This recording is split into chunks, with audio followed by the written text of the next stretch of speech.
സ്വർണ്ണ നിറത്തിൽ ബഹ്റൈന്റെ പ്രവേശന കവാടത്തെ അലങ്കരിച്ചിരുന്ന ആ കലാസൃഷ്ടി ഇനിയില്ല.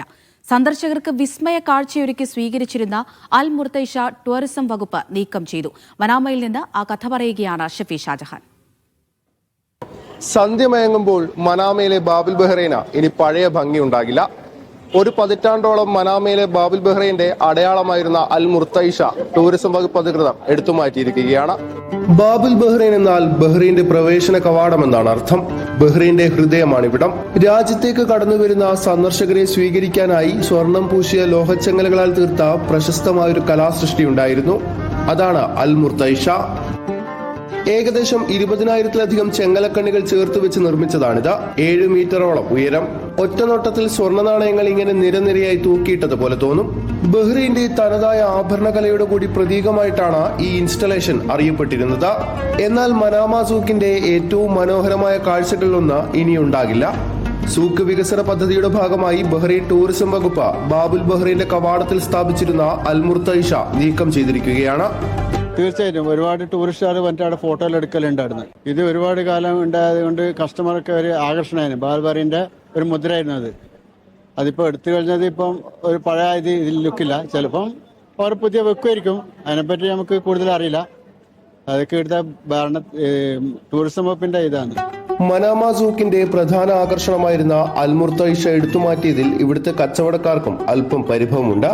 സ്ഥിരം കാഴ്ചയായിരുന്ന സൂക്കിന്റെ മുഖം നഷ്ടപ്പെടുന്നതിനൊപ്പം ഇത് കാണാനായി സഞ്ചാരികൾ എത്തിയിരുന്നപ്പോഴുള്ള കച്ചവടത്തിൽ ഇനി കുറവ് സംഭവിക്കുമോ എന്ന ആശങ്കയും അവർ പങ്കുവെക്കുന്നുണ്ട്. ഇത് നമ്മുടെ ബാബുൽ ബഹ്റൈനാണിത്. ഇവിടെ ബഹ്റൈനിലെ ഒരു പ്രധാനപ്പെട്ട ഒരു ഈ വിദേശികളൊക്കെ വരുമ്പോൾ നല്ല അട്രാക്ഷനായിട്ട് ഇവിടെ വരികയും സന്ദർശിക്കുകയും ഇവിടുന്ന് കോഫിയൊക്കെ കുടിച്ചു പോകുന്നൊരു ഏരിയ ആണിത്. അപ്പം ഇവിടെ 5-10 വർഷത്തോളമായിട്ട് ഇവിടെ ഉണ്ട് ഒരു തോരണുണ്ടായിരുന്നു. ഇപ്പം നിലവിലിപ്പോൾ എടുത്ത് മാറ്റിയിട്ടുണ്ട്. ടൂറിസം വകുപ്പാണ് എടുത്ത് മാറ്റിയത്. ഈ ബഹ്റൈൻ്റെ ശരിക്കും ഒരു അട്രാക്റ്റീവ് ഉള്ള ഒരു ഏരിയ എന്ന് പറഞ്ഞാൽ എന്താണ്, ഈ ഒരു സ്ഥലമാണ്. ഈ ബാൽ പറയുന്ന ഏരിയയാണ് മൊത്തം. അതുപോലെ കച്ചവടത്തിൻ്റെ ഒരു ഏരിയ കൂടി ഇതാണ്. ഇത് ബാബൽ ബഹ്റിൻ്റെ ഒരു മുഖച്ഛായായിരുന്നു അത്. ആ സാധനം അതിവിടുന്ന് റിമൂവ് ചെയ്ത് പോയപ്പോഴത്തേക്ക് നമ്മളേതോ ഇല്ല കാണാനും ടൂറിസം, പ്രത്യേകിച്ചും ടൂറിസത്തിന് നല്ലൊരു അട്രാക്ഷൻ ആയിരുന്നു ഇത്. ടൂറിസം ആൾക്കാരെല്ലാം ഒരുപാട് ആൾക്കാർ വന്നിട്ട് ഫോട്ടോയിലെടുത്ത് പോകുന്ന ഒരു സംഗതിയായിരുന്നു. അത് മാത്രമല്ല ബാബൽ ബഹ്റൈൻ എന്ന് പറയുന്നത് ബഹ്റൈൻ്റെ പ്രധാനപ്പെട്ട ഒരു കവാടമാണ്. ഈ ടൂറിസ്റ്റ് വരുന്നത് ആദ്യം ബാബൽ ബഹ്റൈനാണ്. ഇവിടെ ഈ ബാബൽ ബഹ്റൈൻ എന്ന് പറഞ്ഞാൽ ബഹ്റൈൻ്റെ ഗേറ്റ് എന്നാണ് അതിനർത്ഥം. ബഹ്റൈൻ്റെ ഡോറാണ്. അപ്പം അവിടെ വന്നിട്ടാണ് പിന്നെ മാർക്കറ്റിനകത്ത് സൂക്കിനകത്തോട്ടെല്ലാം ആൾക്കാർ പോകുന്നത്, കാണുന്നത്. അപ്പോൾ ഈ ട്രഡീഷണലുള്ള കാര്യങ്ങളും ട്രഡീഷണലുള്ള കൂടുതലും സംഗതികളെല്ലാം ഈ ബാബൽ ബഹ്റൈനിലാണ് സ്ഥിതി ചെയ്യുന്നത്. ഇവിടെയാണ് കൂടുതൽ ഷോപ്പുകളും കാര്യങ്ങളൊക്കെ ഉള്ളത്. അപ്പോൾ ഈ ഇങ്ങനെയുള്ള കുറേ അട്രാക്ഷൻ ഉണ്ടായിരുന്നു. ഈ അട്രാക്ഷനൊക്കെ ഇപ്പോൾ റിമൂവ് ചെയ്തതിൽ ഒരു തീർച്ചയായിട്ടും ഒരു ടൂറിസത്തിൻ്റെ ഇതിൽ തന്നെ ഒരു കുറവാണ്.